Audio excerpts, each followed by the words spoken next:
اعوذ باللہ من الشیطان الرجیم بسم اللہ الرحمن الرحیم. عزیزان مان، آج کا درس سورہ بلد سے شروع ہوتا ہے. 30واں پارہ، سورت 90. پچھلی سورت میں قریش سے یہ کہا گیا تھا کہ تم اپنی نسبت خدا کے گھر کی طرف کر کے اس سے فائدے تو اتنے حاصل کرتے ہو اور اس گھر کے خدا کے قوانین کی خلاف ورزی کرتے ہو، ان سے سرکشی برتتے ہو. کچھ شرافت کا تقاضا بھی سمجھنا چاہیے. یا تو اس نسبت کو چھوڑو، اور اگر اپنی نسبت اس کے ساتھ رکھنی ہے تو پھر اس نسبت کے تقاضوں کو تو پورا کرو. اسی ضمن میں ان سے کہا گیا تھا کہ تم اس مکے میں رہتے ہوئے اس شہر کی حرمت کا بھی پاس نہیں رکھتے، حالانکہ اس مکے کی نسبت سے لوگوں کی کیفیت یہ ہے کہ تمہارے قافلوں کی طرف بھی کوئی بری نظر سے نہیں دیکھتا. تم اس کے احترام کو بھی ملحوظ خاطر نہیں رکھتے. اسی سلسلے میں اب یہ سورہ ہمارے سامنے آتی ہے. لا اقسم بهذا البلد وانت حل بهذا البلد. یہ پہلا لا ایسا نظر آتا جیسا اس کے معنی ہوتا ہے لا اقسم، میں قسم نہیں کھاتا ان چیز کی، یہ بات نہیں. جن احباب کو ادب سے شرف ہے وہ اسے اپریشیٹ کریں گے کہ یہ انداز کیا ہوتا ہے. اور عربوں کے ہاں تو یہ انداز بڑا ہی خاص ہوا کرتا تھا کہ جو بات چلی آ رہی ہے وہ اسے دہراتے نہیں تھے، اس کی تردید کرنا مقصود ہوتا تھا، تو دہرائے بغیر اس کے متعلق ایک لا کہہ دیا کرتے تھے. تو یوں جیسے ہم کہتے ہیں نا کہ نہیں بھائی بات یوں نہیں جیسے تم سمجھے ہوئے ہو، بات یوں ہے.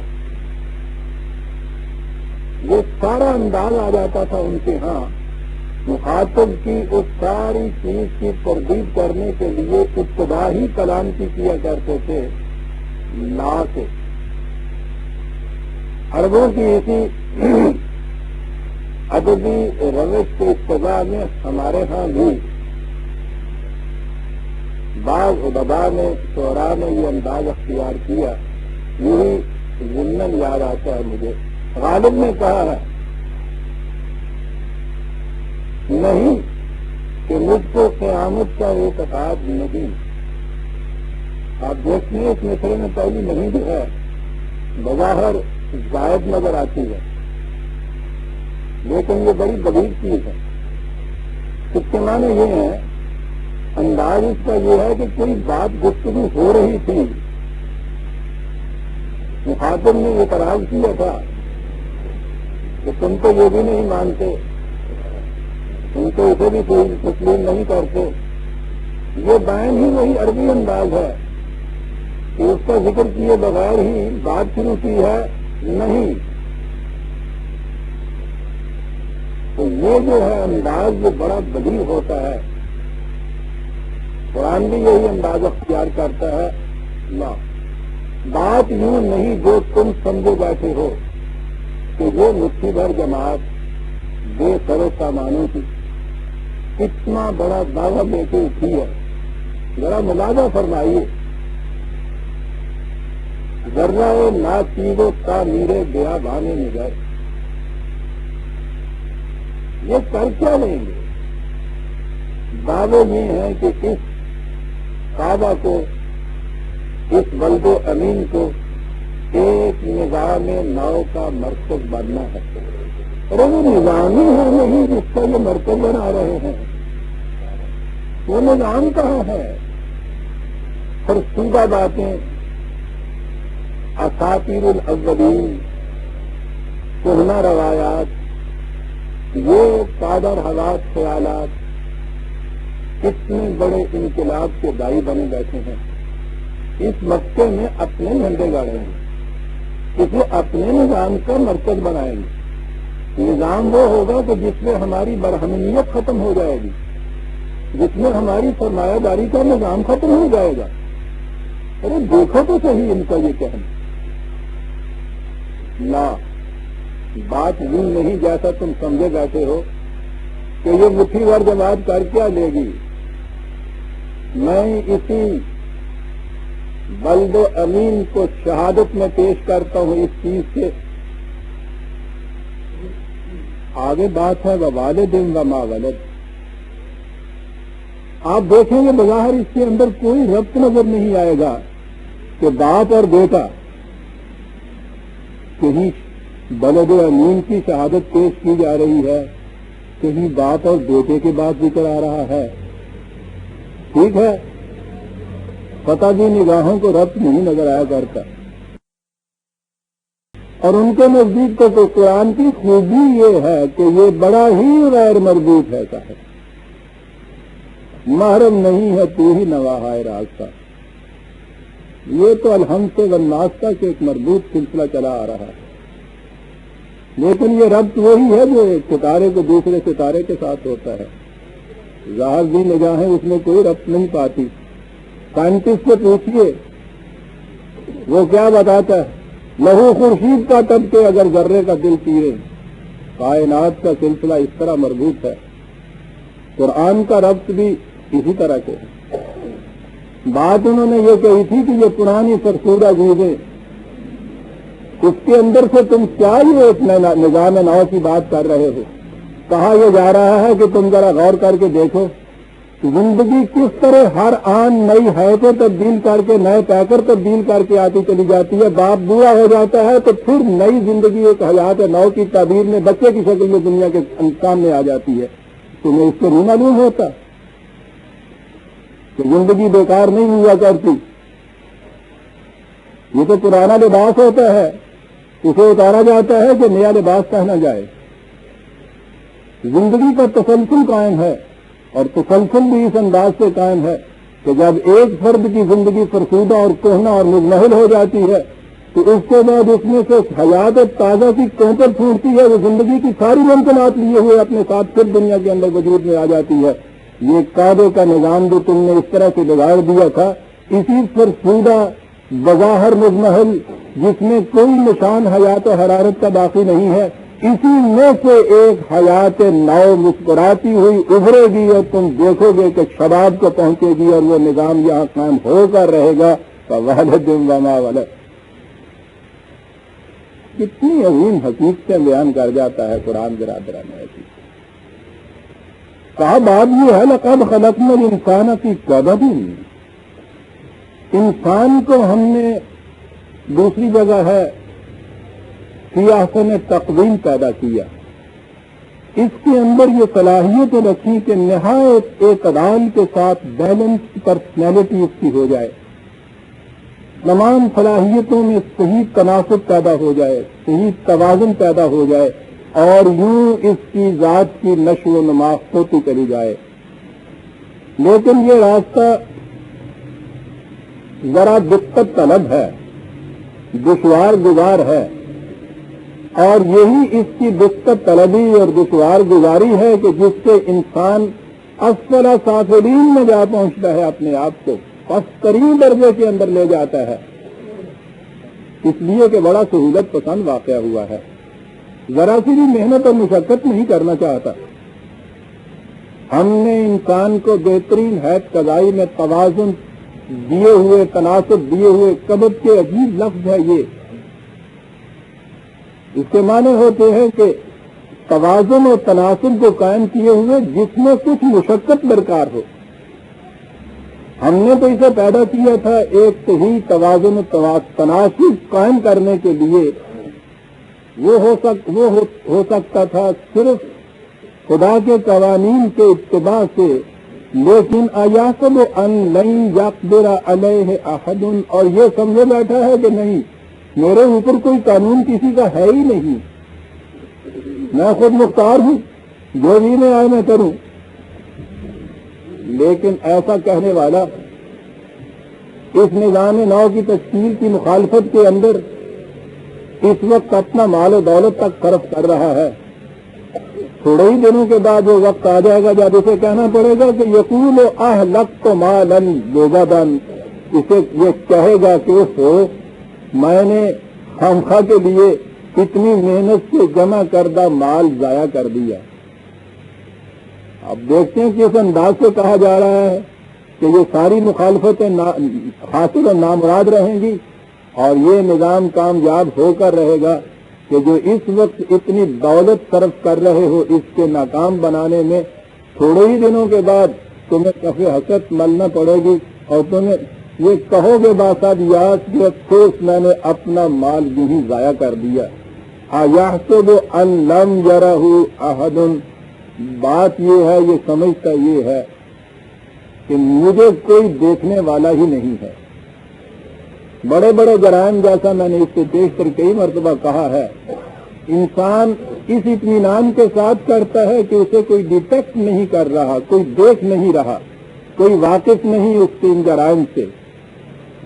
وہ کہتا ہے کہ یہ ساری بدعنوانیاں، خلاف ورزیاں، سرکشیاں اور بے باکیاں اس لیے ہو رہی ہیں کہ یہ سمجھتے یہ ہیں کہ ہمیں کوئی دیکھنے والا نہیں ہے۔ یہ ٹھیک ہے کہ انسان کو ہم نے صاحب اختیار و ارادہ بنایا، اس کو یہ قوتیں دی ہیں کہ وہ مشاہدہ کرے، مطالعہ کرے، لیکن اس کے بعد ایک اور چیز بھی ہے۔ اگلی آیات میں یہ چیز آئی، أَلَمْ نَجْعَلْ لَهُ عَيْنَيْنِ وَلِسَانًا وَشَفَتَيْنِ، کیا یہ واقعہ نہیں ہے کہ ہم نے اسے دو آنکھیں دی کہ دنیا میں دیکھ بھال کر چلے، راستے کے نشیب و فراز کو اچھی طرح سے اپنی نگاہوں میں رکھے، آنکھیں کھول کر چلے دنیا کے اندر، خود مشاہدہ کرے، اور جس بات کے متعلق علم نہ ہو لسانً و شفتین، ہم نے اسے زبان دی، دو ہونٹ دیے کہ اپنے معافی ضمیر کو اظہار کر سکے، دوسرے سے بات کر سکے۔ یہ بڑی عجیب چیز ہے جو قرآن نے ساتھ کہی ہے۔ حیوانی زندگی سے جب لائف زندگی آگے بڑھ کر انسانی پیکر میں آئی ہے تو یہاں جو بنیادی خصوصیات اسے ملی ہیں ان میں ایک قوت گویائی بھی ہے، نطق کی قوت، کمیونیکیشن کی قوت، اظہار خیال کی قوت، بولنے کی قوت جسے آپ کہتے ہیں۔ یہ بڑی چیز، بولنے کے لیے یوں تو زبان ہی کہہ دینا کافی ہوتا ہے، لیکن یہ ہونٹ جو دیے ہیں ساتھ، کسی وقت ہونٹوں کو کھلا رکھ کر اور خالی زبان کو چلا کر بول کے دیکھیے، یہ دو ہونٹ اتنے عجیب آلہ ہے ساتھ اس کے کہ زبان خالی اظہار مقصد نہیں کر سکتی، بولنے کے لیے زبان اور دو ہونٹوں کا ہونا بڑا ضروری ہے۔ اتنا پرفیکٹ آلہ دیا ہے اس کو بولنے کا، آنکھوں سے دیکھے اور اس کے بعد دوسروں سے پوچھنا ہے تو پھر اپنی قوت گویائی سے کام لے، یہ سارا کچھ تو وہ خود کرے۔ اور اس کے ساتھ ہماری طرف سے بھی ایک بات ہوئی، وَهَدَيْنَاهُ النَّجْدَيْنِ، ہم نے اس کو دونوں راستے دکھا دیے۔ وہی جو میں مثال دیا کرتا ہوں کہ جہاں دو راستے پھٹتے ہیں ہر دوراہے کے موڑ پر، وہاں موڑ کے اوپر راستہ دکھانے کے معنی کیا ہوتے ہیں؟ ہر وقت تو ایک چوکیدار بیٹھا ہوا نہیں ہوتا، ہر وقت تو ایک گائیڈ یا رہنما ہوتا نہیں کہ وہ آپ کو بتا دے کہ یہ راستہ شہر کو جاتا ہے، یا یہ راستہ گلبرگ کی طرف جاتا ہے، وہاں کیا کیا جاتا ہے؟ ایک سائن پوسٹ لگا دیا جاتا ہے، وہ سائن پوسٹ کافی ہوتا ہے۔ اب یہ کہا کہ تمہیں آنکھیں دے دی کہ اس کو پڑھ لو، خود نہیں پڑھ سکتے تو تمہیں قوت گویائی دے دی کہ کسی کو پوچھ لو۔ اور یہ چیز کہ اگر وہاں سائن پوسٹ نہ لگا ہوا ہو، تمہاری آنکھیں بھی بیکار، تمہاری گویائی کی قوت بھی بیکار۔ جس دوراہے کے اوپر سائن پوسٹ نہ لگا ہو، آپ دیکھتے ہیں کہ وہاں کس قدر دشوار ہوتا ہے صحیح راستے کا اختیار کرنا۔ تو کہا کہ انہی چیزوں کی ضرورت تھی، دوراہا آئے وہاں سائن پوسٹ نصب کر دیا جائے۔ یہ ہم نے وحی کے ذریعے کر دیا۔ سائن پوسٹ اتنا محکم مضبوط لگایا کہ زمانے کے حوادث اب اس کو کسی طرح سے کوئی ذوق پہنچا نہیں سکتے کہ ہم نے اس قرآن کو نازل کیا اور ہم ہی اس کی حفاظت کے ذمہ دار ہیں۔ ایسا محفوظ سائن پوسٹ، پھر وہ لسان مبین کے اندر لکھا ہوا ہے، گوپت ودیا نہیں ہے۔ یہ نہیں ہے کہ وہ پاکستان والوں کے لیے ہے اور چینی زبان کے اندر وہ لکھ کے ایسا دے دیا کہ پتہ ہی نہ چلے کسی کو۔ زبان ایسی ہے، زندہ زبان عزیز برادران عزیز، جیسا میں کہا کرتا ہوں کہ یہ اعجاز ہے اس زبان کا جس میں قرآنی حقائق کا متحمل ہونا تھا، کہ جس زمانے میں ابراہیم علیہ السلام کے بیٹوں میں سے ایک خاندان میں نبوت، حکومت، حکمت، شوکت، فتوت یہ رہی، یہ بنی اسرائیل تھی۔ بنی اسماعیل کے ہاں ہم دیکھتے ہیں کہ اس کعبے میں لا کے بتایا اور اس کے بعد ان کی اور تاریخ ہی نہیں ملتی سوائے اس کے کہ یہ زبان بناتے رہے۔ یہ طائر و پیش رفت تھا، یہ قبیلہ جو تھا اس قرآن کی آمد کے لیے یہ ساری کچھ تیاریاں کر رہا تھا۔ زبان ایسی، اور اس کے بعد یہ دنیا کی پرانی زبانیں ڈیڈ لینگویج ہو چکی ہوئی ہیں، بیشتر ان میں سے مردہ ہو چکی ہوئی ہیں۔ یہ آج بھی اسی طرح سے تر و تازہ ہے۔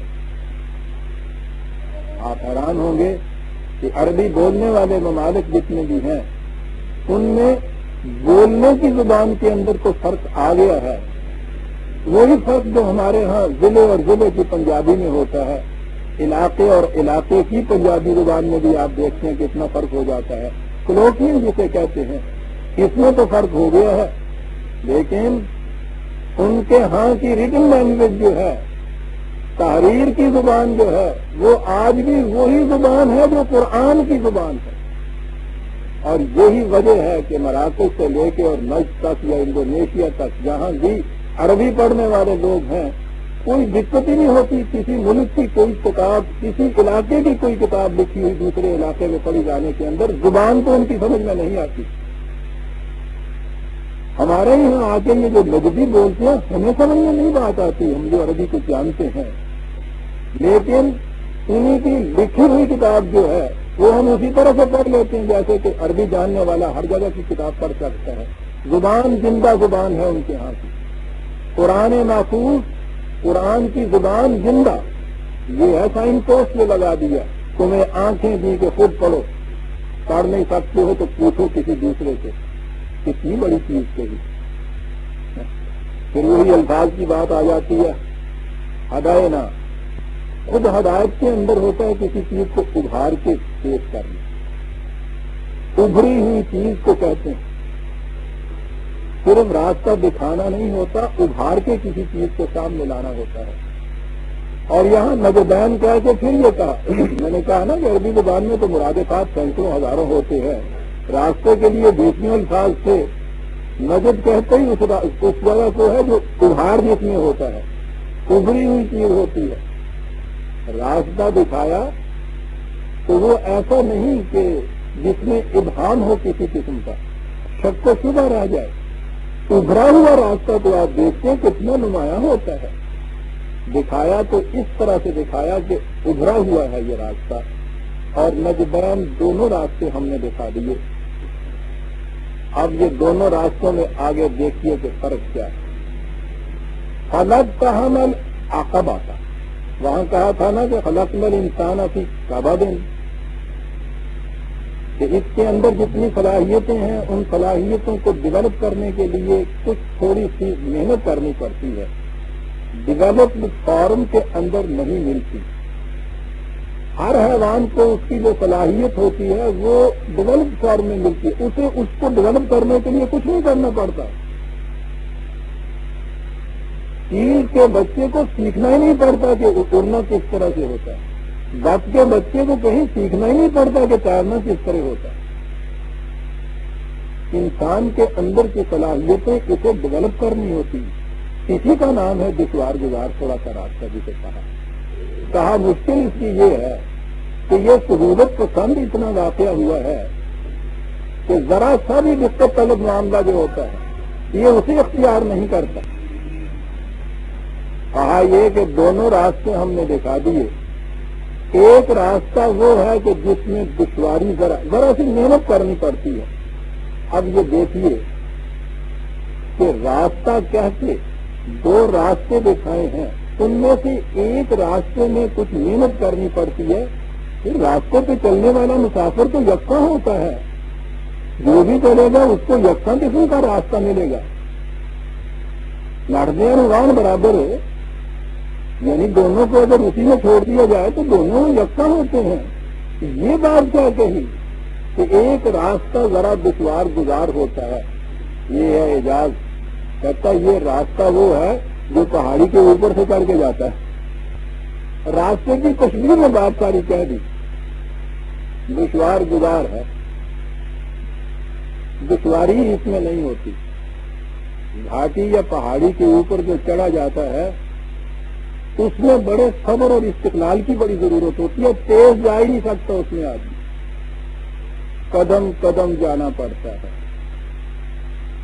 رکنا پڑتا ہے، ٹھہرنا پڑتا ہے۔ اور پھر یہ تو عرب تھے، عقدہ کا لفظ انہوں نے استعمال کیا ہے چڑھنے والے راستے کے لیے۔ عقدہ کے معنی ہوتا ہے پیچھے، وہ راستہ کہ جہاں دو قدم چلنے کے بعد پیچھے مڑ کے دیکھنا پڑے کہ کتنا ہی آ گیا۔ یہ چڑھنے کا راستہ پہاڑی اور گھاٹی کے اوپر دشوار گزار ہی نہیں ہوتا، ہمت طلب اور صبر آزما ہوتا ہے۔ اور یہ ہے وہ چیز جو قرآن نے کہی تھی کہ ان الذین قالوا ربنا اللہ ثم استقاموا، وہ لوگ کہ جو یہ دعویٰ کرتے کہ رب ہمارا خدائی ہے، پھر اس پر استقامت سے جم کے کھڑے ہوتے ہیں، اس پر بڑے ہی استقامت و ثبات کی ضرورت ہوتی ہے۔ یہاں پھر دوسرا فرق، انسان جلد باز واقع ہوا ہے، اور یہ جو منزل ہے یہ صبر اور استقامت چاہتی ہے، ایسی جیسے پہاڑی کے اوپر چڑھنے کا راستہ جو ہے وہ ہمت طلب اور صبر آزما ہوتا ہے، قدم قدم چڑھ سکتا ہے، بھاگ کے کوئی چڑھ ہی نہیں سکتا، اس کے اوپر ہمت ہی نہیں پڑ سکتی بھاگ کر چڑھنے کی۔ کہا یہ ہے وہ راستہ۔ پھر راستہ وہ ہے جو تمہیں کتنی، میں کہتا ہوں ایک تشبیہ میں آپ دیکھیے باتیں کتنی کر جاتا ہے۔ سیدھا راستہ جو ہے وہ جہاں لے جائے گا آپ کو، یہاں سے وہاں تک ایک لائن میں لے جائے گا، پہاڑی کا راستہ منزل تک بھی لے جائے گا، ہر قدم بلندیوں کی طرف بھی اٹھے گا، اس لیے کہ اس کا خدا ذی المعارج ہے۔ اس کا بتایا ہوا راستہ صرف منزل مقصود تک سیدھا نہیں پہنچاتا، بلندیوں کی طرف بھی لے جاتا ہے۔ لَتَرْكُبَنَّ طَبْقًا طَبْقًا، اس طرح ہم تمہیں طبقاً یہاں سے بلندیوں کی طرف لیتے چلے جائیں گے۔ انسانی ممکنات اور اس کا مستقبل پستیوں کا نہیں ہے، بلندیوں کا ہے۔ کہتے ہیں کہ ہم اس کو بلندیوں کی طرف لے جانا چاہتے ہیں۔ وہ جو سورہ اعراف نے کہا کہ ہم تو اسے چاہتے تھے کہ آسمان کی بلندیوں کو لے جائیں، لیکن اخلد علی الارض، یہ کمبخت زمین کے ساتھ کس طرح ہوا رہ جاتا ہے۔ یہاں کہا یہ کہ راستہ ہم نے دکھایا، اس راستے میں چڑھنے میں صبر اور استقامت کی ضرورت تھی، لیکن جو اس پہ چڑھ جائے گا پھر پوچھیے نہیں کن بلندیوں کے اوپر پہنچ جائے گا۔ اب آگے وہ بات آنی تھی کہ ذرا تشریح کی جائے۔ خود ہی کہا وَمَا أَدْرَاكَ مَا الْعَقَبَةُ، تو کسی اور سے برادران عزیز پوچھنے کی ضرورت ہی نہیں ہوتی۔ قرآن میں روشنی خارج کی محتاج ہی نہیں ہوتی کہ کوئی آگے دکھائے کہ یہ روشن ہے، دیا تو اپنی دلیل آپ ہوتا ہے۔ کبھی آپ نے جلتے ہوئے دیے کو ڈھونڈنے کے لیے باہر سے کوئی موم بتی جلا کے لائے ہیں آپ؟ وہ تو اپنی روشنی آپ دلیل ہوتی ہے. ونادرا کا مالا قبا تمہارے ذہنوں کے اوپر نہیں ہم چھوڑ رہے کہ تم خود فیصلہ کر لو کہ عقبہ کیا ہوتا ہے. ہم بتائیں کہ عقبہ کیا ہوتا ہے. اب اس کے بعد آنی ہے وہ چیزیں جنہیں آپ دین کی بنیاد اور اس سارے محل کی ستون قرار دیا گیا ہے. مظاہر نظر آتا ہے کہ اس کے بعد قرآن اس قسم کی چیزیں کہے گا کہ وہ روز ہمارے یہاں مسجد کے بازوں میں کہی جاتی ہیں. ٹھیک ہے وہ چیزیں بھی اپنے مقام پہ ضروری ہیں، لیکن ہم تو بات قرآن کی کر رہے ہیں. یہ دشوار گزار گھاٹی کیا ہے؟ اور یہیں سے یہ نظر آتا ہے کہ وہ بنیادی چیزیں کیا ہیں دین کی جو قرآن کہتا ہے. سنیے عزیزان من، کن چیزوں کو بنیادی قرار دیتا ہے جنہیں انسان اختیار نہیں کرنا چاہتا، بڑا دشوار گزار سمجھتا ہے. کیا چیزیں ہیں بنیادی؟ فکر رقبۃ. سنیے کہ وہ قوم، وہ امت کہ جو اس قرآن کے نظام کو لے کر اٹھے گی، اسے قائم کرے گی، جسے یہ گھاٹیاں چڑھنی پڑیں گی دشوار گزار قدم قدم، ان کا فریضہ زندگی میں کیا ہوگا؟ پہلی چیز یہ کہ دنیا میں جو گردن بھی کسی دوسری کی غلامی اور محکومی کے اندر جکڑی ہوئی ہے اس کو آزاد کرنا ہوگا. اللہ اکبر. رقبۃ، کوئی گردن بھی، ایک گردن بھی کسی انسان کی کسی دوسرے انسان کی محکومی کی زنجیر میں جکڑی ہوئی رہ گئی ہے تو اس امت نے اپنا فریضہ پوری طرح ادا نہیں کیا. اور عزیزان مان، دوسروں کی گردن سے زنجیر تو وہی نکالے گا جو خود آزاد ہوگا. جس کے اپنے پاؤں میں بیڑیاں پڑی ہوئی ہیں وہ دوسروں کی گردن کو آزاد کیا کرے گا؟ دنیا سے وہی سلیوری پرانے زمانے کی نہیں، وہ تو اس کی ایک شک ہوتی تھی صرف، وہ غلامی جو عہد کہن میں ہوتی تھی. غلامی تو آج بھی موجود ہے، اس سے کہیں زیادہ شدید تر اور وسیع تر پیمانے پہ موجود ہے. شکلیں بدلی ہوئی ہیں. اب لوہے کی زنجیریں نہیں پہنائی جاتی، اب زنجیریں جو ہیں ان کا انداز اور ہو گیا ہوا ہے. وہ غلام تو ہر وقت یہ ذہن میں سوچتا تھا کہ کسی طرح سے زنجیریں توڑ دوں، کسی طرح سے یہ ٹوٹ جائیں تو میں نکل بھاگوں. اب زنجیریں وہ پہنائی جاتی ہیں کہ اگر ذرا خطرہ کہیں ہوتا ہے کہ یہ یہاں سے میں آزاد ہو جاؤں گا تو وہاں روتا ہے، چلاتا ہے، گر گراتا ہے. کوئی مزدور جسے معاشی زنجیروں میں جکڑ کے آپ کارخانے میں رکھتے ہیں، جس مصیبت میں وہ دن گزارتا ہے وہ معلوم ہے. لیکن اس کے باوجود اگر کسی دن یہ معلوم ہو جائے کہ یہاں ریٹرنچمنٹ ہونے والی ہے اور مجھے نکال دیا جائے گا تو پوچھیے نہیں اس سے کیا گزرتی ہے. اور کوئی عقیدت مند جو تیری پیر کے آستانے کے اوپر بلا زنجیر بیٹھا ہوا ہے، غلامی کی زنجیروں میں جکڑا ہوا، کسی دن اگر ان کی آنکھوں میں تھوڑی سی بھی برف روشنی ان کی طرف آ جائے تو پوچھیے نہیں کس طرح گڑگڑاتا ہے کہ یا حضرت تباہ ہو جاؤں گا، مجھے یہاں سے نہ اٹھائیے. غلامی کی زنجیریں کن گوشوں سے پہنائی جاتی ہیں. آج دنیا کے اندر معلوم نہیں کہ کوئی ایسا خوش نصیب انسان نظر آئے کہ جس کی گردن میں کسی نہ کسی قسم کی غلامی کی زنجیر نہ پڑی ہوئی. لیکن یہ امت دنیا میں بھیجی گئی، یہ نظام جس کا مرکز اس بلد امین میں بننا تھا، اس نظام کی پہلی خصوصیت یہ بتائی گئی کہ یہ نظام اٹھے گا تو دنیا میں ہر گردن سے رقبت، ہر گردن سے غلامی کی زنجیروں کو توڑ کے رکھ دے گا. حضور نبی اکرم صلی اللہ علیہ وسلم کی بعثت کا مقصد قرآن نے سورہ اعراف میں یہ بتایا تھا کہ یہ ان زنجیروں کو توڑ دے گا جن میں انسانیت جکڑی ہوئی ہے، ان سنوں کو اٹھا کے توڑ کے رکھ دے گا کہ جن کے نیچے انسانیت دبی ہوئی چلی آ رہی ہے. اور یہی مقصد بتایا اس امت کا، یہی مقصود بتایا اس نظام کا.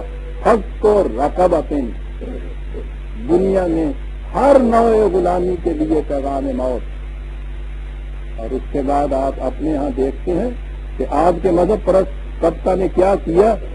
آج اس وقت بھی بڑے فخر سے کہا جاتا ہے کہ اسلام میں جنگ کے قیدیوں کو غلام بنایا جائے گا اور ان کی عورتوں کو لونڈیاں بنایا جائے گا. اب بلا تعداد ان سے تمتع کی اجازت ہے. اللہ اکبر. میں کہتا ہوں اس کی تربیت کے لیے کہیں لمبی چوڑی بات کیجیے نہیں. 2 لفظ ہیں کہ فرق کو رقبتن تو اس کی بنیادی چیز بتائی ہے. ارے جو نظام اور جو قوم دنیا کے ہر غلام کو آزاد کرنے کے لیے اٹھا تھا وہ دنیا کے آزاد انسانوں کو غلام بنانے کے لیے آئے گا. کیا یہی اسلام ہے جسے آج دنیا کے اندر آپ پیش کر رہے ہیں؟ جس اسلام کا یہ دعویٰ ہے کہ سب کو رقبہ بنیادی چیز ہے. پہلی چیز یہ ہے دنیا میں ہر نوع غلامی کے لیے قیام مرگ ہوگا یہ نظام. اگلی چیز سنیے برادران عزیز کہ وہ نظام جسے حضور نے فرمایا کہ میں قائم کرنے کے لیے اٹھا ہوں، اس بندے امین نے جس کا مرکز بنتا ہے او اطعام فی یوم ذی مسغبۃ، وہ دور کے جس کے اندر سرمایہ داری کا نظام بھوک کو اتنا عام کر دے کہ ہر شخص اس سے لرز رہا ہو، اس زمانے کے اندر ان بھوکوں کی روٹی کا انتظام کرنے کے لیے میں اٹھا ہوں. ذی مسغبۃ، مسغبہ اس بھوک کو کہتے ہیں جس کے ساتھ تکان بھی شامل ہو. یعنی یہ نہیں کہ دن بھر کام نہیں ایک شخص کرتا اور اس کے بعد اس کو کچھ نہیں ملتا، بھوکا رہتا ہے.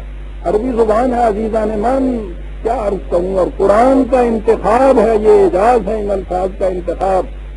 صرف بھوک نہیں کہا ہے، کہا یہ ہے کہ دن بھر محنت و شاقہ کرنے کے بعد شام کو تکان بے حد ہو لیکن اس کے باوجود اتنا نہ مل سکے کہ بھوک مٹ جائے اس کی. کہا میں وہ نظام قائم کرنے کے لیے اٹھا ہوں. تم کہتے ہو کہ اس نظام کو شکست دے دیا جائے گا. سنتے جائیے برادران عزیز، وجد میں آتے چلے جائیے کہ کیا کیا عناصر ہیں اس دین کے جو قرآن جس کو قائم کرنے کے لیے آیا تھا. فک رقبہ، اطعام فی یوم ذی مسغبۃ، اس دور میں جہاں بھوک اور تکان کو عام کر دیا جائے ہر فرد کی روٹی کا انتظام کروں گا. یتیماً ذا مقربۃ، یہ چیز وہ ہے جو بار بار کئی بار میں دہرا چکا ہوں، آج وہ آیت ہی سامنے آ گئی.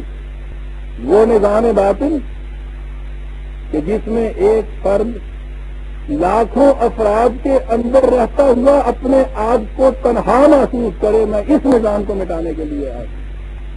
عزیزان من پوچھا کرتے ہیں کہ اسلام کی تعلیم کیا ہے. اس کے لیے کسی 500 صفحے کی کتاب لکھنے کی ضرورت نہیں ہے. 4 آیتیں پیش کر دیجیے، اسلام کا نظام پورا آ جاتا ہے.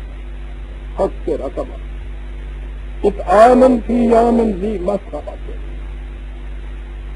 اس دور میں رزق کا انتظام جس میں تکان تو بے حد ہو، اس تکان کے نتیجے میں پیٹ بھر کے بھرنے لگے.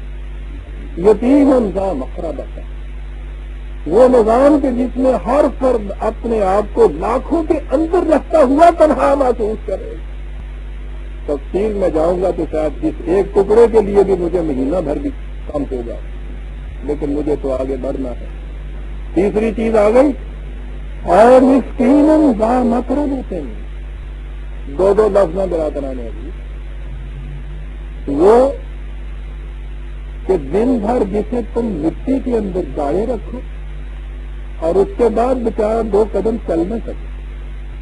مٹی میں رول دو تم انسان کو اس لیے کہ وہ کہیں خود نہ چل پڑے.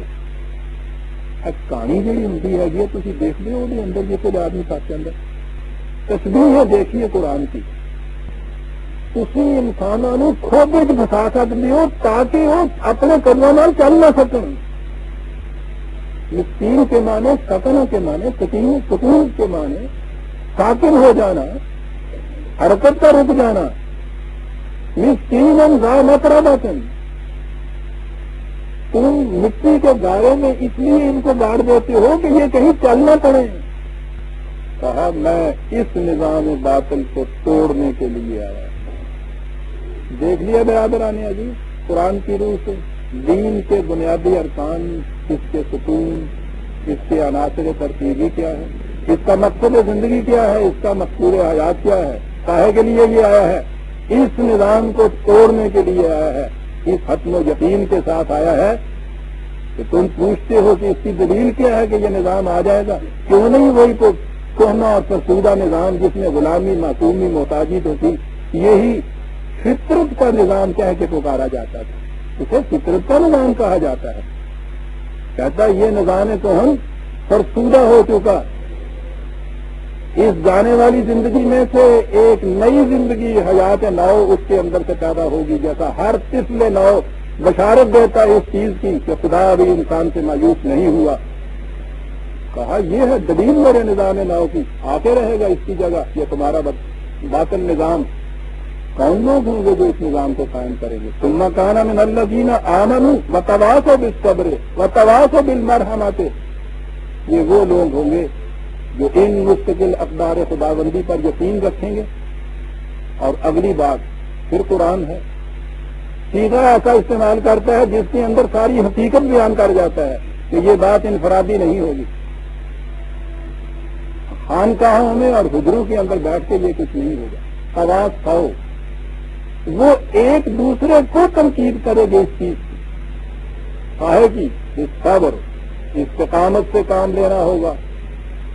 ساری دنیا کے ساتھ اعلان جنگ ہے یہ نظام جس کے یہ 4 عناصر ترکیبی بتائے ہیں، آپ دیکھیے تو صحیح، 4 نام عالم کے خلاف اعلان جنگ ہے یہ، اس لیے وہ ایک دوسرے سے کہیں گے استقامت کے ساتھ۔ دوسری جگہ جو قرآن نے کہا ہے اصبروا وصابروا، خود اپنے پاؤں جما کر رکھو اور دوسروں کا بازو پکڑو کہ اس کے پاؤں میں بھی لغزش نہ آ جائے۔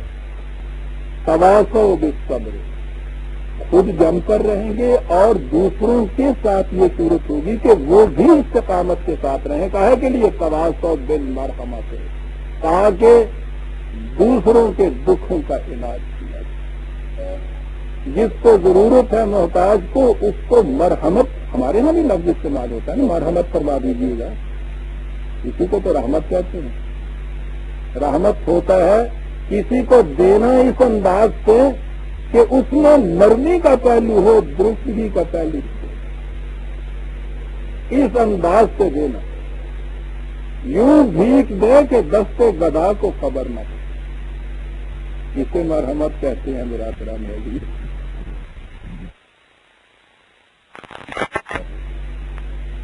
اسے مرحمت کہتے ہیں میرا برام ہے، دینا ہی نہیں بلکہ اس انداز کا دینا۔ وہ آپس میں یہ کچھ کریں گے، اولئک اصحاب المیمنہ، یہ لوگ ہیں جو صاحب یمن و سعادت ہے دنیا کے اندر، جنہیں خوش بخت کہا جا سکتا ہے۔ والذین کفروا بآیاتنا ہم اصحاب المشامۃ، اور آؤ تمہیں بتائیں کہ جو بدبخت دنیا کے اندر کون رہ جاتا ہے، وہ کہ جو اس قسم کے اسالیب و انداز سے انکار کرتا ہے، ان مستقل اقدار سے جو انکار کرتے ہیں، بڑے ہی بدقسمت رہ جاتے ہیں، خود بدقسمت اور اپنے ساتھ اپنی ساتھ ساری دنیا کو بدبختی اور بدقسمتی کی زنجیروں میں جکڑے ہوئے۔ علیہم نار مؤصدۃ، لیکن یہ کیا سمجھے گا کسی؟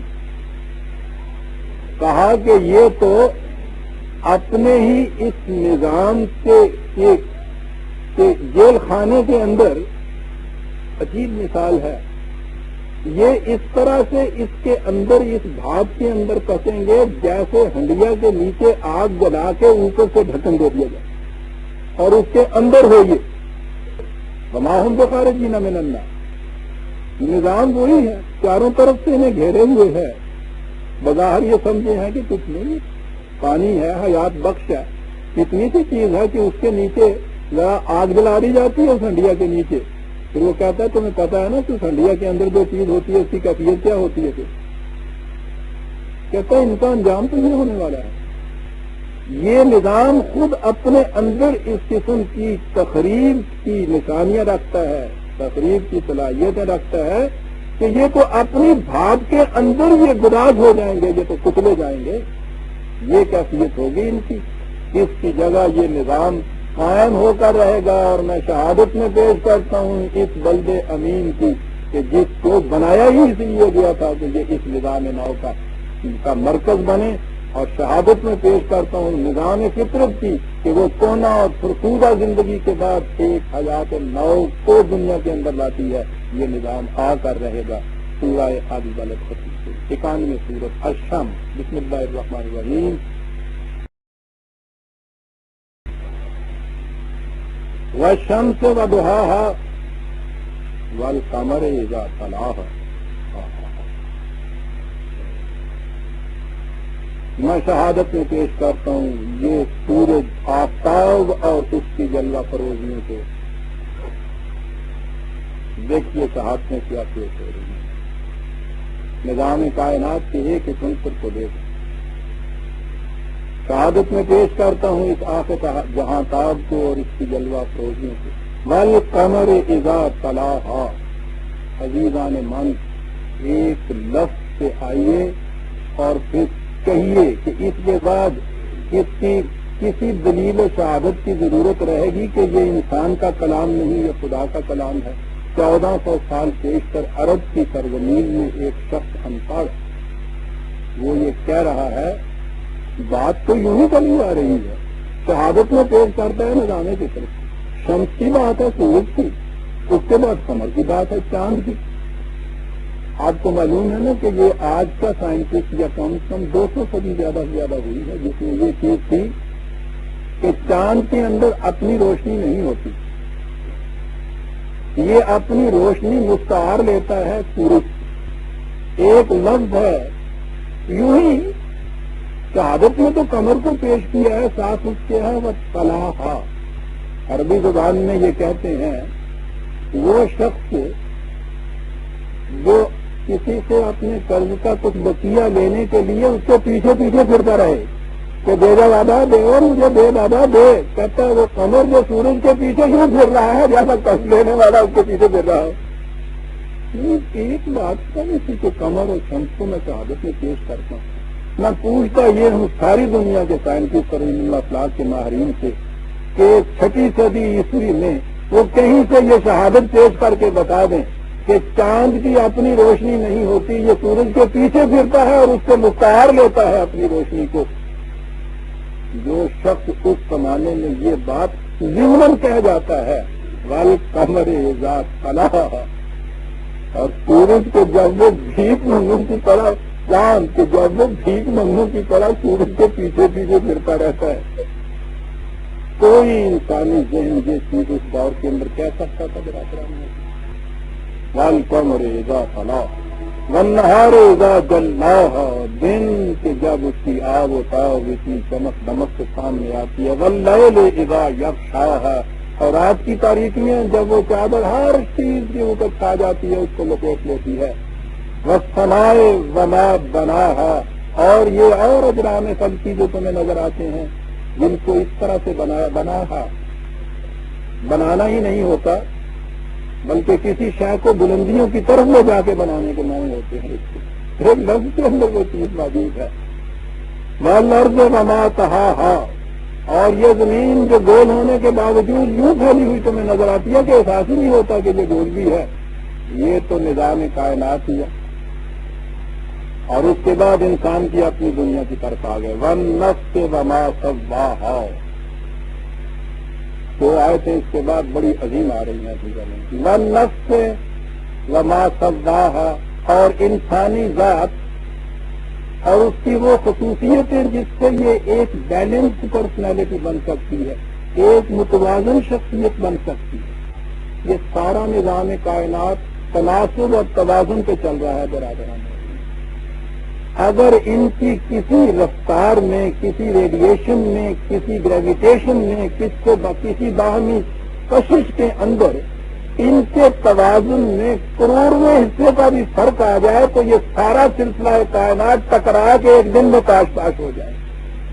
چیلنج وضع المیزان جو قرآن نے کہا ہم نے کائنات کو بنایا، اس میں ترازو کھڑا کر کے رکھ دیا.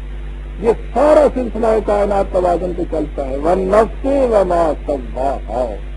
انسانی ذات اور اس میں متوازن ہونے کی جو خصوصیت ہے وہ رکھ دی.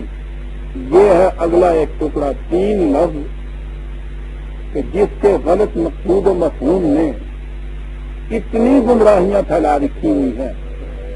پہلے تو دوسری دنیا کے اندر تھی، اس کے بعد پھر آپ کی اپنی مسلمانوں کے اپنے اندر جو چیز آئی، فَأَلْهَمَهَا فَجُورَهَا وَتَقْوَاهَا. اس کے معنی آپ دیکھیں گے یہ کیے جاتے ہیں کہ انسان کے اندر خدا نے نیکی اور بدی کی تمیز رکھ دی. میں نے عرض کیا ہے کہ کتنی بنیادی غلطی کہ جس نے تباہ کر کے رکھ دیا ہے انسانیت. اور آپ کے ہاں والے جو اس دنیا کو اس گمراہی سے نکالنے کے لیے قرآن آیا تھا، قرآن والے قرآن کی اسی آیت سے یہ دلیل لاتے ہیں اس گمراہی کی کہ جس میں دنیا پھنسی چلی آ رہی تھی. عقیدہ یہ تھا، نظریہ یہ تھا کہ انسان کے اندر یہ ایک چیز موجود ہے جو اسے غلط اور صحیح میں امتیاز کر دیتی ہے، اور اسے اس کی ضمیر کی آواز کہا جاتا ہے. کانشنس میں سمجھتا ہوں، میں نے کہا ہے تو آپ بھی یہ کہیں گے کہ وہ تو ہم بھی روز کہتے ہیں کے ساتھ. اپنے دل سے پوچھے تیرے ضمیر نے بھی تجھے کچھ نہ یہ کہا. ضمیر انسان کو بتا دیتی ہے، ضمیر مردہ ہو چکی ہے تو روز کہتے ہیں. یہ کیا شاید تھی؟ یہ نظریہ تھا کہ انسان کے اندر جو چیز موجود ہے کہ وہ خود غلط اور صحیح میں امتیاز کر سکتی ہے، اور اگر اس کے اندر یہ پہلے موجود ہے تو عزیزان من یہ سارا سلسلہ رشد و ہدایت، یہ آسمان سے وحی کا آنا، انبیاء کرام، یہ ان کا کتابیں لانا، لوگوں کو اس کی تبلیغ کرنا، بتانا کہ یہ ہے سیدھا راستہ، وہ نہیں ہے. اگر یہ سارا کچھ اس کے اندر تھا تو یہ سارا باہر سے یہ چکر کا ہے کہ نہیں ہے؟ پھر یہ غلط اور صحیح جسے آپ کہتے ہیں، صحیح اور غلط راستہ جسے کہتے ہیں، یہ باہر کی کائنات کی ہر چیز کے اندر اب خود موجود ہے. جیسا کہ میں کہا کرتا ہوں، مرغی کے نیچے آپ انڈے رکھیں، کچھ بط کے انڈے، کچھ مرغی کے انڈے، 21ویں دن کے بعد جب اس میں سے بچے نکلتے ہیں تو مرغی کے بچے ان کو اگر آپ دھکیل کے پانی کی طرف لے جائیں تو وہ بھاگ کے اڑ کے پیچھے کی طرف آتے ہیں، اور بط کے بچے اڑ کے پانی کی طرف چلے جاتے ہیں. یہ کون سا ان کی طرف رسول آیا تھا جس نے کہا تھا کہ پانی کی طرف نہ جانا، ڈوب جاؤ گے؟ کون سے نبی نے یہ چیز کہی کہ تمہارے لیے خشکی، تمہارے لیے یہ پانی کا راستہ جو ہے یہی صحیح ہے؟ یہ مرغی اور بط کے بچے کی بات نہیں ہے. مائگریٹری برڈ جن کو آپ کہتے ہیں، بحر الکاہل کے اندر ایک جزیرہ ہے، وہاں سے پرندے وہاں رہتے ہیں، وہاں سے وہ اڑ کر 3000 میل سمندر کے اوپر، جس میں کوئی راستہ ہی نہیں، نشان راہ نہیں ہے، وہاں سے وہ اڑ کے ہوائی کے جزیرے کے ایک مقام پہ آتے ہیں، وہاں آ کے وہ انڈے دے دیتے ہیں، اور اس کے بعد وہ چلے جاتے ہیں، اڑ جاتے ہیں. اس کے بعد ان انڈے میں سے بچے نکلتے ہیں. جب بچے نکلتے ہیں تو وہ پہلا جانور جو پرندے جن کے وہ بچے ہوتے ہیں ان میں سے کوئی ہوتا ہی وہاں نہیں، اور جو ہی ان میں اڑنے کی قوت ہوتی ہے وہ وہاں سے اڑتے ہیں 3000 میل اسی سمندر کے اوپر سے اڑ کے وہاں چلے جاتے ہیں جہاں ان کے ماں باپ ہوتے ہیں. یہ ہے اندر رکھی ہوئی چیز، اس کے لیے خارج سے ہدایت کی ضرورت نہیں ہوتی، اور اندر رکھی ہوئی چیز کی خلاف ورزی کر ہی کوئی نہیں سکتا. بکری کے اندر یہ چیز رکھی ہوئی ہے کہ تو نے گوشت تم پہ حرام ہے، گھاس حلال ہے، وہ کبھی حرام کھا ہی نہیں سکتا، وہ مجبور ہے اسی چیز کو کھانے کے لیے کہ جو اس پر حلال ہے. شیر کے لیے گوشت حلال ہے، انگور کی بیلیں اس کے گر پڑی ہوئی ہوں، بھوکے مر جائے گا، اس کی طرف نگاہ اٹھا کے نہیں دیکھے گا، وہ حرام کی طرف دیکھ نہیں سکتا. یہ اس کے اندر کا فیصلہ ہے. کیا انسان کے اندر یہ چیز ہے کہ وہ پہلے تو یہ بتا دے اسے کہ یہ ہے تیرے لیے حلال اور یہ ہے حرام، اور بتانے کے بعد پھر اس کی کیفیت یہ ہو کہ مرتا مر جائے حرام کی طرف نگاہ اٹھا کے نہ بس؟ ہے انسان کے اندر یہ چیز؟ اس کے اندر یہ چیز ہوتی تو جو سارا سلسلہ ہی غلط صحیح اور گڈ اینڈ ایون کا ہوتا ہی نا دنیا کے اندر، سوال ہی نہیں. یہ جتنے بھی کائنات کی چیزیں ہیں ان کے اندر یہ چیز رکھی ہوئی ہے، وہ اس کے اوپر چلنے پہ مجبور ہیں. وہاں گناہ اور جرم کا تصور ہی غلط ہے. کوئی بکری جھوٹ نہیں بول، سوال ہی نہیں. اندر رکھی ہوئی چیز کی تو یہ کیفیت ہوتی یہ کیا چیز ہے جسے آپ ضمیر کہتے ہیں؟ جینی بچے کی بچپن سے پرورش ہوتی ہے کہ جو ہی اس کے سامنے گوشت آیا، ماس آیا تو ہے ہرے رام ہرے رام، نفرت اس کے خلاف ہوتی ہے۔ زندگی میں عمر بھر جہاں اس کے سامنے گوشت آتا ہے اس کی ضمیر اسے پکار اٹھتی ہے کہ یہ بڑی ناپاک چیز ہے، اور مسلمان کا بچہ دودھ چھڑانے سے پہلے ہڈی چوسنے شروع کر دیتا ہے۔ وہی گوشت اس کے سامنے آتا ہے، اس کی ضمیر اسے کہتی ہے لپک کے کھا۔ یہ ضمیر ہے کیا چیز؟ جس ماحول میں آپ کا بچپن گزرتا ہے، آپ کی تربیت ہوتی ہے، جو خیالات آپ کے انوائرمنٹ سے آپ کے دل میں جاتے ہیں وہ آپ کے نفس و شعور کے اندر جمع ہوتے ہیں، ساری عمر وہی چیز آپ کے یہاں کے اندر سے پکارتی چلی جاتی ہے، اس کو آپ ضمیر کی آواز کہتے ہیں۔ وہ جو ایک فکرے میں کہا کرتا ہوں انگریزی میں کہ ضمیر کانشینس کچھ نہیں ہے، سوسائٹی انٹرنلائزڈ، معاشرے کو ہم نے اپنے اندر داخل کر لیا ہوتا ہے۔ جس قسم کا معاشرہ اس قسم کی وہ ضمیر۔ ٹھگوں کا بچہ جس دن پہلا قتل کر کے آتا تھا، ٹھگ کے آتا تھا، سب سے پہلے آ کر دیوی کے ہاں اپنا 5واں حصہ چڑھاتا تھا اور گاؤں میں جشن ہوتا تھا اس دن۔ اس کی ضمیر کبھی یہ نہیں کہتی تھی کہ دوسرے کو ٹھگنا، قتل کر دینا، مار دینا یہ برائی کی بات ہے۔ کیا انسان کے اندر ہے یہ چیز؟ اندر یہ چیز ہوتی تو یہ باہر کے خارجی وحی کی ضرورت ہی نہ پڑتی، اور اندر یہ چیز ہوتی تو پھر سوال ہی نہیں تھا کہ کوئی اس کی خلاف ورزی کرتا، اور اگر کوئی اس کی خلاف ورزی کر سکتا نہیں ہے تو اسے آپ نیک نہیں کہہ سکتے۔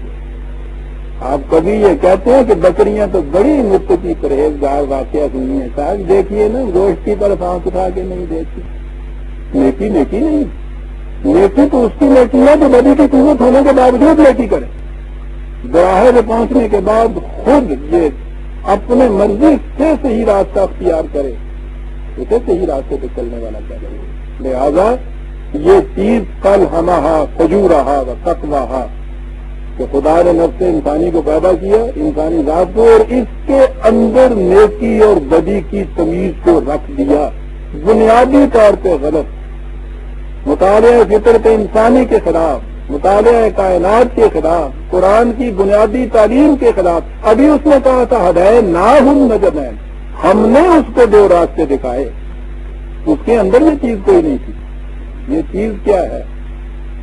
وہی پڑی ہوئی یہ چیز یہاں ہے، فجورہا و تقواہا۔ یہ نفس انسانی کی 2 کوئی خصوصیتیں ہیں، اس کا فجور، اس کا تقوی اس کے اندر رکھا ہوا ہے۔ الہامہ کے معنی ہوتے ہیں، الہام کے معنی ہوتے ہیں کسی چیز کو کسی چیز کے اندر داخل کر دینا، نگل دینا جسے کہتے ہیں۔ اس کے اندر یہ چیز رکھی ہوئی ہے کیا؟ اس کا فجور اور اس کا تقوی، یہ اس کے اندر صلاحیت رکھی ہوئی ہے۔ فجور کے معنی، فجرہ کے معنی ہوتے ہیں ڈس انٹیگریشن، ہٹ جانا، انتشار۔ یہ چیز جو ہم نے اس کو دی ہے ڈیولپڈ فارم کے اندر بنی بنائی ہوئی نہیں دی، اس کے اندر دونوں ممکنات ہم نے رکھ دیے ہیں، تو یہ اس کو ڈس انٹیگریٹ بھی کر سکتا ہے اور ڈس انٹیگریشن سے بچ بھی سکتا ہے۔ جس طرح سے جی چاہے اپنی اس ذات کو آگے بڑھائیں۔ فجورہا و تقواہا، اس کا تجدد انتشار کی نظر ہو جانا اور اس کا اس سے بچ جانا، اس کا نیکی اور بدی نہیں ہے یہ نفس انسانی بھی، اور دونوں امکانات اس کے اندر رکھ دیے۔ ضمن میں عرض کروں کہ یہ جسے الہام آپ کے یہاں کہا جاتا ہے، قرآن میں یہ ایک لفظ ہے الہمہا، جس کے معنی ہوتے ہیں کسی چیز کو نگل لینا، کسی میں کسی چیز کو داخل کر دینا۔ اب یہاں سے آپ کے ہاں ایک لفظ الہام آیا اور پھر ان تنکوں کے پل کے اوپر سے ہاتھی گزارنے شروع کیے۔ مستقل بھی ذات آپ کے یہاں ایک چیز ہے الہام ہوتا ہے، کیا وہی تو نہیں ہوتی الہام ہوتا ہے، یعنی ایک دوسرا نام رکھ لیا اس کا اور یہ کہہ دیا کہ ٹھیک ہے صاحب باب نبوت تو بند ہے۔ ان سے پوچھئے کہ دونوں میں فرق کیا ہوتا ہے؟ خدا کی طرف سے براہ راست کسی کو کوئی علم مل جانا، اسی کو وحی کہتے ہیں، اور اسی کا نام آپ کے یہاں الہام ہوتا ہے، اسی کو آپ کے یہاں کشف کہتے ہیں۔ یہ نبوت کے دروازے کو توڑ کے نبوت کے دعویٰ کرنے والے کے خلاف تو اتنا کچھ اور ہونا چاہیے، ہمارا تو بنیادی ایمان ہے اپنے نبوت سے، لیکن قدم قدم کے اوپر وہ مدعی آپ کے موجود یہ کہتے ہیں جو کہ ہمیں خدا کی طرف سے براہ راست یہ علم ملتا ہے، یہی دعویٰ نبوت نہیں تو اور کیا ہے یہ وہی نہیں تو اور کیا ہے یہ فریب لفظ کہ ہم نے لفظ ایک دوسرا اس کے لیے چن لیا ہوا ہے۔ ختم نبوت کے بعد برادران عزیز خدا کی طرف سے براہ راست کسی کو علم ملنے کا سلسلہ ختم ہوا، اسی کو ختم نبوت کہتے ہیں۔ اب علم جو خدا نے دینا تھا قرآن کے اندر موجود، اور دوسری چیز عقل انسانی، تیسرا ذریعہ علم کوئی نہیں دنیا کے اندر۔ نفس انسانی کے اندر یہ ممکنات ہم نے رکھ دی، جی چاہے تو اس کو ڈیولپ کر لے، نشو و نما دے کر انٹیگریشن سے بچ جائے، انتشار سے بچ جائے، اور اگر اس کا جی چاہے تو اس کو انتشار میں کر لے۔ جو میں کہہ رہا ہوں اس کے لیے کہیں دور جانے کی ضرورت ہی نہیں ہے۔ اگلی دو آیتیں اس کی تشریح کر رہی، قد افلح من زکاہا وقد خاب من دساہا۔ اب یہ ہر فرد کے اوپر ہے کہ اس کو یہ نشو و نما دینا چاہتا ہے یا اس کو یہ اس طرح سے دبا دینا چاہتا ہے اور مار دینا چاہتا ہے۔ لفظ سنیے، قد افلح، وہ کامیاب ہوا۔ لفظ پھر کامیابی کے لیے لفظ فلاح ہے۔ فلاحت تو کھیتی باڑی کو کہتے ہیں، افلاح کے معنی ہوتا ہے جس کی کھیتی پروان چڑھ جائے، اس کی کھیتی پروان چڑھی، کس کی؟ من زکاہا، جس نے اسے نشو و نما دے دی۔ تو بات ظاہر ہو گئی کہ انسانی ذات غیر نشو و نما شکل کے اندر ممکنات، پاسبلٹی یا پوٹینشیلی کی فارم کے اندر انسان کو دی۔ اب انسان کے اوپر یہ ہے کہ اس کو وہ جی چاہے تو نشو و نما دے دے، جی چاہے تو اس کو بالکل مردہ کر دے۔ قد افلح من زکاہا، جس نے اس کو نشو و نما دے دی اس کی کھیتی پروان چڑھ گئی۔ وقد خاب من دساہا، کیا عرض کروں، یعنی من وقت ہی نہیں ہوتا ایک ایک لفظ کے لیے۔ یہ جو کھیتی کی جاتی ہے اس میں بیج کو مٹی کے نیچے دبایا جاتا ہے، سیدھی سی بات، اس کے بغیر وہ بھی نہیں سکتا، لیکن مٹی کا جتنا بوجھ اس کے اوپر ہوتا ہے اس کا ایک خاص توازن ہوتا ہے، ایک وزن ہوتا ہے۔ اس وزن کے ساتھ مٹی بیج کے اوپر ہو تو بیج اس سے پھوٹتا ہے، اور اگر وہ وزن زیادہ بھاری ہو جائے تو وہ ٹوٹل پھوٹنا تو ایک طرف رہا، وہ بیج کا بھی ستیہ ناش ہو جاتا ہے، دب جاتا ہے۔ یہ جو زمین کو قابل کاشت بناتے ہیں ہل چلا کے، اس کے معنی یہ ہوتے ہیں کہ بیج کے اوپر جو مٹی آئے وہ اتنی نرم اور اتنی ہلکی ہو کہ اس میں سے زندگی اپنی نمود آسانی سے اوپر کر دے، اور اگر اس کی جگہ کسی بیج کے اوپر مٹی کا ڈھیلا آ جائے تو وہ تو نہیں اٹھ سکتا نا۔ کہا زکا، نشو و نما اس کا ہوگا جو اس طرح سے اس ممکنات کے بیج کو اس نے اس مادے کی مٹی کے نیچے رکھنا ہے۔ یہ تو میٹیریل ورلڈ ہے، اسی کے اندر اس کی نشو و نما ہونی ہے، لیکن اس مٹی کو اس کی نشو و نما کا ذریعہ بننا چاہیے اس طرح کہ یہ اس کو دبا نہ دے۔ قد خاب من دساہا، دسا کہتے ہیں وہ مٹی کا ڈھیر جو کسی کو دبا دے اپنے نیچے۔ ایسا نہ ہو جائے کہ یہ مادی دنیا کی یہ جاذبیت کششیں ایک بہت بڑے وزنی ڈھیلے کی طرح ہوں کہ اس کے نیچے تمہاری ذات دب ہی جائے اور اس کی پونکل آنسو پر پھوٹے ہی نہیں۔ مٹی کی ضرورت ہے فلاحت کے لیے، کھیتی ہو نہیں سکتی اس کے بغیر۔ ترک دنیا، ترک لذات، یہ ساری چیزیں، یہ تمام چیزیں حدیث بے خبرہ ہیں۔ اول تو آپ ترک کر ہی نہیں سکتے، اسی لیے انہوں نے آخر میں جا کے ترک کہا ہے نا۔ ہاں، ترک انہوں نے کہا صاحب یہ ترک کی، کہنے لگا یہ جو دنیا ترک کرنے کی خواہش ہے یہ بھی تو ایک خواہش ہے تمہارے اندر، اس کو بھی ترک کرو۔ تو کریے کس طرح نہ بن کے وہ کس طرح نہ لب بندو، ٹیشن بندو، گوشت بند کا جی بند کر دیا میں نے یہ سارا، یہ جو اندر بھڑک رہا ہے اس کو کیسے بند کیا جائے گا؟ انہوں نے کہا کہ یہ مٹی بڑی خطرناک چیز ہے، مادی دنیا کے اندر کی علائش ہے اس کو کہا گیا۔ قرآن افلاح کا لفظ استعمال کرتا ہے، وہ کہتا ہے مٹی کے بغیر اگ نہیں سکتا۔ زندگی جب تمہاری اس ارض اور زمین کی سطح کے اوپر ہے تو یہاں سے یہ جتنی مادی ذرائع ہیں ان کو تو استعمال کرنا ہوگا، لیکن یوں استعمال کرو جس طرح کسان اس مٹی کو بیج کے ساتھ استعمال کرتا ہے، اور جس کے اوپر یہ مٹی اتنے وزن سے آ گئی کہ اس کے نیچے یہ دب گیا۔ لفظ قد خوابہ مانے تو ہوتے ہیں ناکام رہا، لیکن یہ تو قرآن ہے صاحب، 2000 لفظ ہوں گے ناکامی کے لیے۔ خوابہ کیا بات، یہ چکماک کا پتھر ہوتا ہے، اس کے اندر حرارت پنہا مضمر ہوتی ہے۔ اگر اس چکماک کی کبھی یہ کیفیت ہو جائے کہ اندر اس کے چنگاری اور شعلہ باقی نہ رہے تو اس چکماک کی شکل تو چکماک کی رہتی ہے، لیکن پتھر کا پتھر ہوتا ہے، اس کے اندر حرارت ختم ہو جاتی ہے۔ وہ چکماک کے جو پتھر تو رہے اس کے اندر زندگی اور حرارت باقی نہ رہے، وہ خوابہ کہلاتا ہے۔ کہ اگر یہ بات نہ ہو مٹی کے نیچے دبا دو تو یہ ٹھیک ہے، شکل و صورت تو تمہاری انسان جیسی رہے گی، ایسے چکماک بن جاؤ گے جس کے اندر چنگاری باقی نہیں رہتی۔ چکماک تو آج سمجھ میں نہیں آ سکتا۔ یہ بیٹری کے سیل ہوتے ہیں نا، جب وہ نیا سیل آپ لاتے ہیں تو آپ دیکھتے ہیں اس کے اندر حرارت اور نور دونوں چیزیں بھری ہوئی ہوتی ہیں۔ کچھ عرصے کے بعد آپ دیکھیے تو وہ کہتے ہیں کہ نہیں صاحب وہ سیل جو ہے اب ختم ہو گیا ہے، تو نکالیے اس سیل کو، اسی طرح سے ہوتا ہے، اس کی شکل و صورت میں کوئی فرق ہی نہیں ہوتا، کیا چیز اس میں نہیں رہی، وہ جو ممکنات تھی حرارت دینے کی وہ اس میں باقی نہیں رہی۔ اسے خوابہ کہتے، انسان تو اسی طرح سے چلتا پھرتا ہے۔ اب خوابہ من بستا، اب آگے بات ہوئی کہ یہ کس طرح سے تباہ ہوتا ہے، یہ انسانی نفس فوراً تاریخ کی طرف آ گیا کہ اب یہ مجرد بات حقیقت سے نہیں، ایبسٹریکٹ طریقے پہ بات سمجھانے کی نہیں، آؤ تمہیں بتائیں کیسے تباہ ہوتا ہے۔ کذبت ثمود بطغواہا، ذرا لاؤ قوم ثمود کو سامنے، کیا کیا تھا انہوں نے؟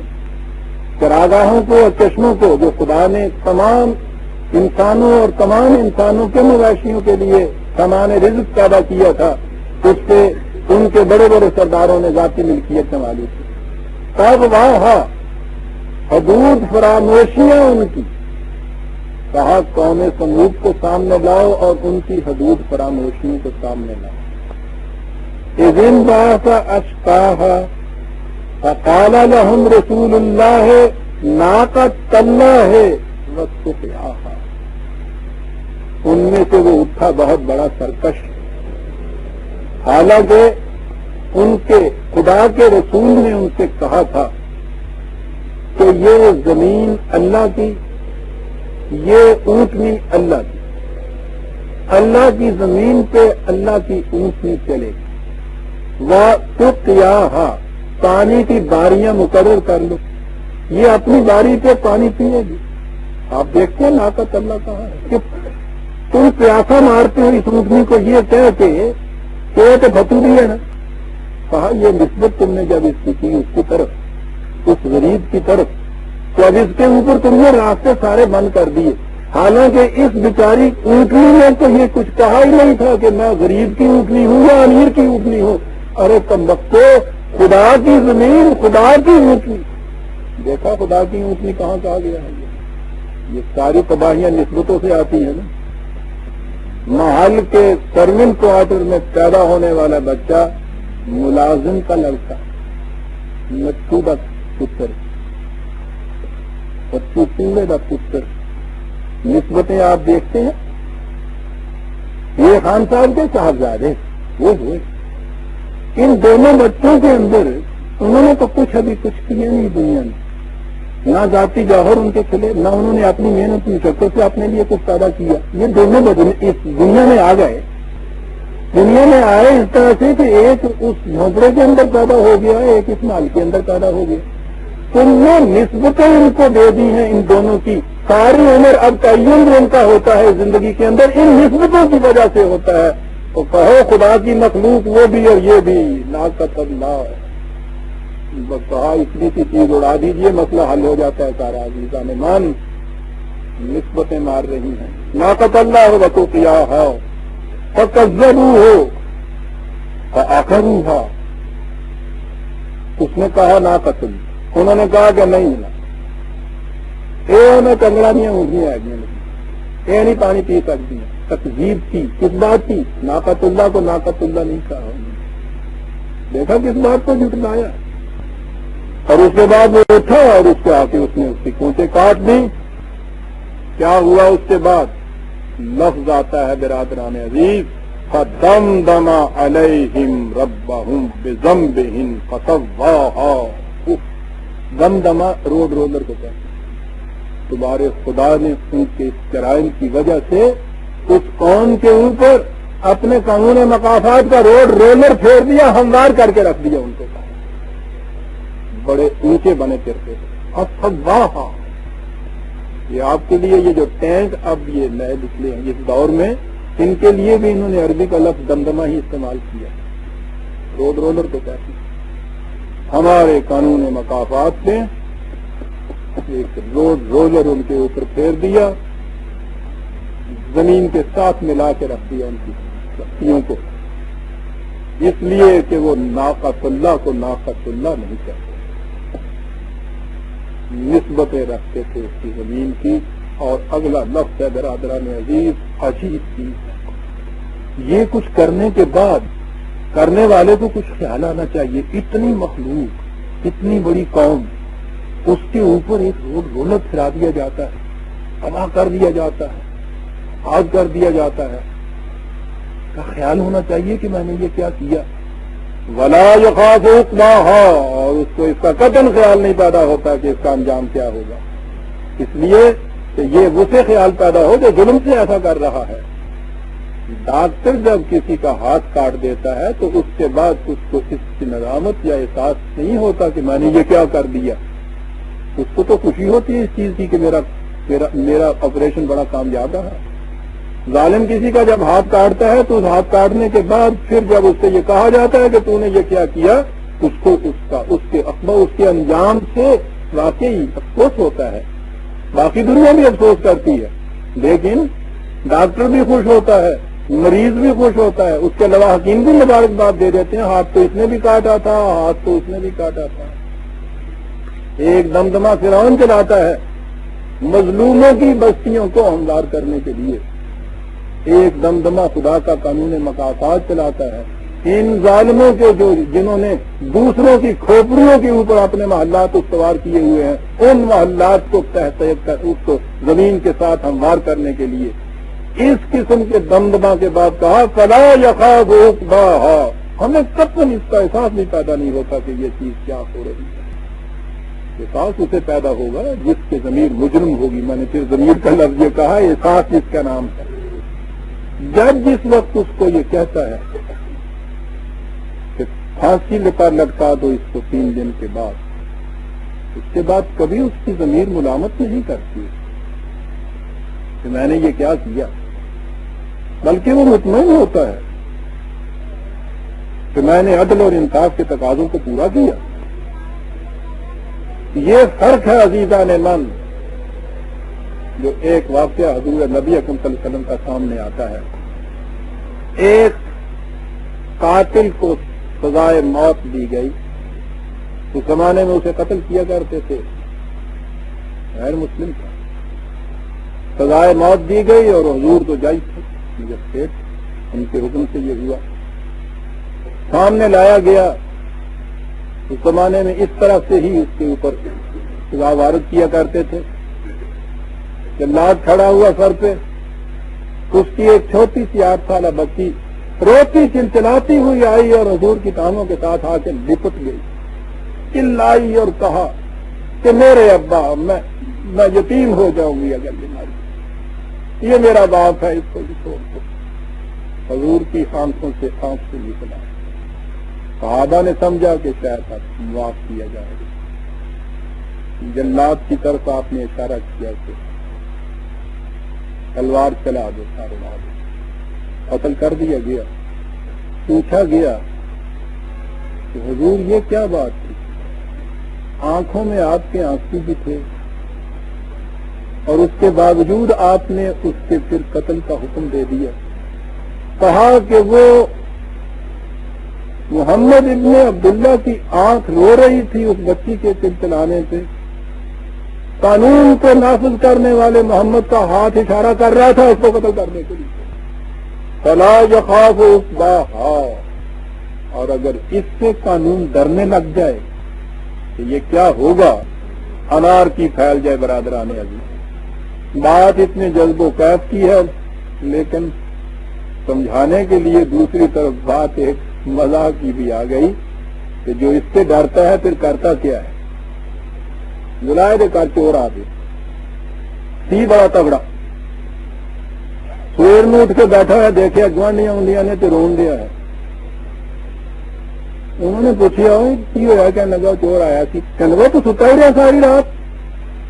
اردو پنجابی نہ جاننے والے حضرات آپ رکھیں، اتنی سی بات سمجھ میں ان کی آ ہی جائے گی. انہوں نے گلا انہوں کی زبان کی سمجھ آئی، جی میں قرآن عربی زبان سے سمجھ آیا سی نا. کہنے لگا نہیں میں جا کے آیا تھا. کہنے لگا پھر، کہنے لگا میرے سامنے نٹھا ہے. کہنے لگا پھر تو ایڈیاں بڑا ماردا ہوتا ہے سا اپنے متعلق، تو کیتا کہ میں کیا. کہنے لگا میں وہ پیچھے گیا. کہنے لگا پھر کی ہوا. کہنے لگا میں جا دبیا اتنے دو پیالیاں نہیں واڑ دے بعد. کہنے لگا پھر ہوا جی. کہنے لگا میں انہوں پڑ دیا ہاتھ پا رہا. لگا پھر کہنے لگا میں جس ویلے میری کلائی میں ہاتھ پایا تو کہنے لگا چھڑ دیا تو تھوڑا ہی ایسے تو میں کر دیتا مٹ گیا.